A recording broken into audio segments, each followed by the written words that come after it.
నమస్కారం అండి. నా పేరు శ్రీనివాసరెడ్డి. మాది పక్కనే ఉన్న మంగళగిరి పక్కనే నిడమర్రు. నాకు ఒక సంవత్సరం క్రితం ఇక్కడ గుండె దగ్గర చిన్న చిన్న గడ్డల్లాగా వచ్చినాయండి. అనుమానం వచ్చి నేను మా బంధువుల అబ్బాయి ఒక అబ్బాయి డాక్టర్ ఉంటే ఆయన మంగళగిరి అమెరికన్ ఆంకాలజీ హాస్పిటల్కి వెళ్ళమని సూచించాడు. నేను వెంటనే ఇక్కడ డాక్టర్ కళ్యాణ్ గారిని, పోలవరపు కళ్యాణ్ చక్రధర్ గారిని కన్సల్ట్ అయ్యాను. ఆయన వెంటనే బయాప్సీ తీయించారు. తీయిస్తే 4 గడ్డలు క్యాన్సర్గా మారినాయి. వెంటనే సర్జరీ చేయాలండి అన్నాడు. సరే, సర్జరీకి మా వాళ్ళు ఎక్కడెక్కడ ఆలోచించారు, కానీ చాలామంది ఇక్కడే సూచించారు. మా ఇంటి పక్క ఆయన కూడా ఒక ఇందులో సర్జరీ చేయించుకున్నాడు, అమెరికన్ ఆంకాలజీ మంగళగిరిలో.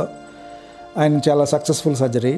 ఇక నేను ఇక్కడే దగ్గరలో అయితే చాలా బాగుంటుంది, ట్రీట్మెంట్ బాగుందని విని, విజయవాడ గుంటూరుతో కంపేర్ చేసుకొని ఇక్కడే బాగుందని విని వెంటనే ఇక్కడ అడ్మిట్ అయ్యానండి. సర్జరీ చేరిన 2వ రోజు చేశారు. చాలా ఇప్పుడు వచ్చేసి 7 నెలలు రెగ్యులర్ చెకప్లో ఉంటున్నాను. చాలా బాగా చేశారు. ఇక్కడ డాక్టర్లు కానీ స్టాఫ్ కానీ చాలా బాగా చూసుకుంటున్నారు.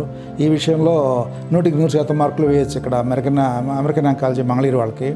డాక్టర్లు కానీ సిస్టర్లు కానీ అంతా చాలా ట్రీట్మెంట్ చక్కగా ఉంటుంది. రెగ్యులర్ చెకప్లో ఉండాలి. చాలా ఒక విధంగా చెప్పాలంటే అమెరికన్ ఆంకాలజీకి థ్యాంక్స్ అండి.